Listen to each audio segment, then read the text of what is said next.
नमस्कार दोस्तों, मैं हूं आलोक ठोलिया सांता क्रूज मुंबई से। कुछ छोटी सी बात बताना चाहता हूं और कुछ लोगों के काम की है, शायद सबके भी काम की है। समझे तो 3 भाई थे और उनके पिताजी ने एक मकान बना दिया था 3 भाइयों के लिए, 3 माला, ग्राउंड प्लस 2, और तीनों को एक एक माला दे दिया। उस बिल्डिंग में बीच में चौक था, तो ग्राउंड फ्लोर फर्स्ट फ्लोर सब कनेक्टेड रहता था आवाज से एक दूसरे से। वो उस जमाने में ऐसा था, चौक का व्यवहार था, चौक रखा जाता था। अब बहुत साल बीत गए।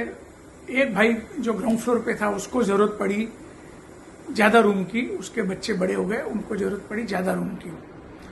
तो उसने पहले माले वाले भाई से रिक्वेस्ट किया कि अपन मिलके चौक में छत छपवा देवें क्या, छत बना देवें क्या, जिससे एक रूम मेरा बढ़ जाए।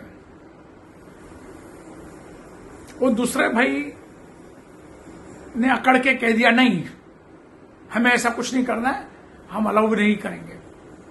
उनको कोई तकलीफ नहीं थी। अगर पैसे की तकलीफ थी तो नम्रता से कह सकते थे कि मैं अभी पैसा नहीं दे सकता हूं, लेकिन आपको बनानी है तो आप बना लीजिए, मेरी तरफ से पूरा सहयोग है।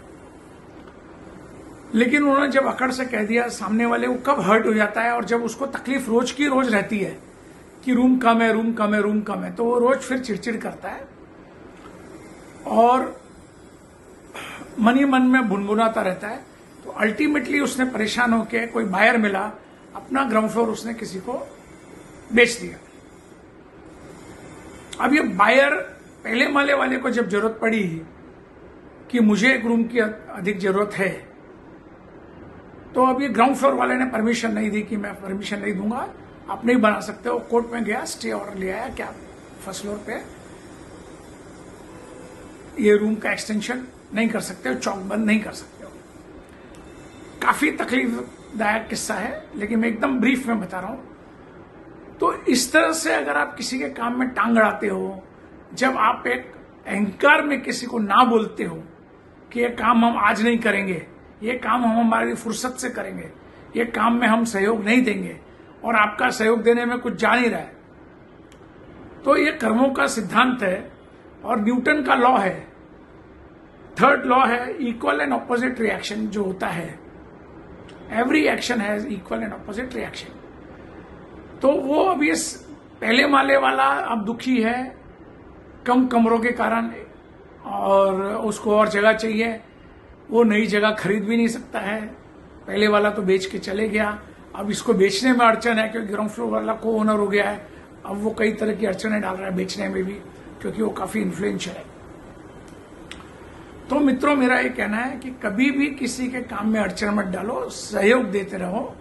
और अगर आप अड़चन डालोगे तो उसके मन में शायद, अगर वो स्पिरिचुअल नहीं है, तो उसके मन में ये बदले की भावना रहेगी कि मैं भी इनका काम कभी अटका दूं, मैं भी इनके साथ में सहयोग नहीं करूं, मैं भी इनको किसी तरह की तकलीफ दूं, क्योंकि मैंने तकलीफ पाई है। लेकिन आस पड़ोस में, रिश्तेदारों में, भाई भाई में, पार्टनर में, आजू बाजू वाले बिल्डिंगों के बीच में कई चीजों के लिए एक दूसरे को सहयोग नहीं दिया जाता है, और सहयोग नहीं देने के बाद में उसका लॉन्ग टर्म इफेक्ट आता ही है। अक्सर भाइयों में और टेनेंट लैंडलॉर्ड्स में और सोसाइटी मेंबर्स में मेजर डिस्प्यूट्स इसलिए देखे गए कि एक ने दूसरे के काम में सहयोग नहीं किया या राइट समय पे पीठ दिखा दी। अब होता है किसी को लिफ्ट की जरूरत नहीं है, जो ग्राउंड फ्लोर फर्स्ट फ्लोर पे है। अब लिफ्ट में कुछ अड़चन आती है तो वो लोग सहयोग नहीं करते कि ये हमारे को जरूरत नहीं है तो हम क्यों सहयोग दें, हम क्यों खर्चा दें, ऐसी भी बातें करते हैं, जबकि खर्चा देने की जरूरत है लीगली। फिर भी वो कई अड़चन डालते हैं या कम से कम सहयोग नहीं करते हैं। जब उनका काम आता है तो ऊपर के फ्लैट वाले बाद में बदला लेते हैं और बाद में बोलते हैं अभी ठीक है, हम तुमको देख लेंगे, अब तुम हमारे पास आए हो। कभी कभी मैंने देखा है कि एक भाई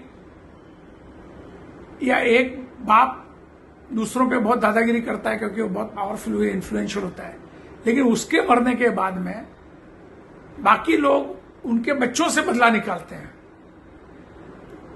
और बच्चे फाइट करने को या फाइट बैक करने को तैयार नहीं होते हैं, या उनके पास में समय नहीं होता है, या उतनी शक्ति नहीं होती है जितनी उनके पिताजी के पास में थी।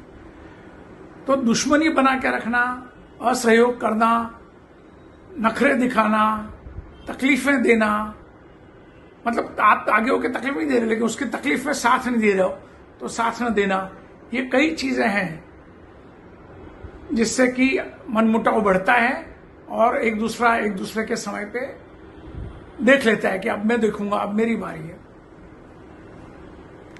तो मैं समझता हूं कि हमें जरूर से जहां पे बहुत बड़ा एथिकल इशू ना हो, बहुत बड़ा कानूनी इशू ना हो, बहुत बड़ा राइट्स का इशू ना हो, आप कहीं पे कोई गलत तरीके से कुछ कर रहा है तो बात अलग है, नहीं तो जरूर सहयोग दें, मिलजुल कर रहें, अच्छे से रहें। धन्यवाद।